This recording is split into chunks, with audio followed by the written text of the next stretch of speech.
আমরা বাংলাদেশের অন্তত একটা সন্ত্রাস মাদক মুক্ত আর একটা জিনিস বলতে ভুলে গেছি, প্রভিন্সি অ্যাডমিনিস্ট্রেশন ওটা উদ্যোগ নিয়েছেন, ডপ টেস্ট আমরা ব্যবস্থা করছি।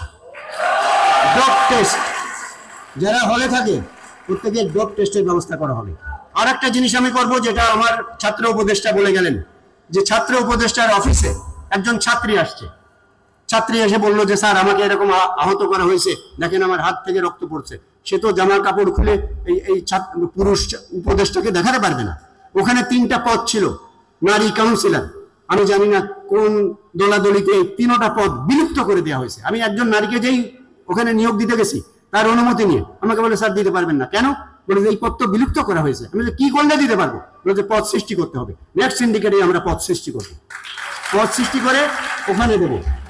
আর আমরা মেডিকেলে দেবো যাতে আত্মহত্যা নাউজুবিল্লাহ বা অন্যান্য জিনিস না ঘটে, কেউ হতাশ হয়ে যায়, সে কাউন্সিলিং করতে পারে।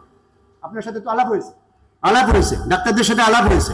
আমরা সাইকোলজিস্ট ওখানে দেব, তাদের ওয়ার্কিং আওয়ার থাকবে, সেই ওয়ার্কিং আওয়ারে যে আপনারা তাদের সাথে পরামর্শ করবেন।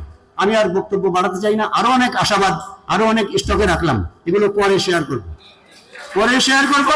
আর আপনারা পথে ঘাটে আমাকে দেখলে সালাম না দিয়ে আপনাদের সমস্যার কথা বলবেন। আমি আপনাদের জন্য আসি, আমি ক্যাম্পাসে ঘুরি, আমাদের 2 প্রভিন্সিকে আপনারা জ্বালাতন করবেন, তারা কিন্তু খুশি হন।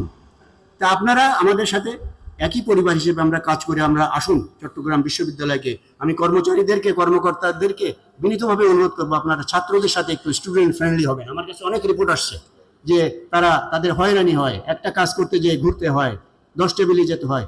যত সহজে যেভাবে আমরা ব্যাংকিং লাইন দূর করলাম, অন্যান্য সমস্যাগুলোকেও আমরা আস্তে আস্তে অ্যাডজাস্ট করবো। আমাদের বয়স 2 মাস, আমাদের বয়স 1 বছর হোক, তখন আপনারা মূল্যায়ন করবেন, আপনাদের মূল্যায়ন মাথা পেতে নেব, সমালোচনা করবেন, মাথা পেতে নেব।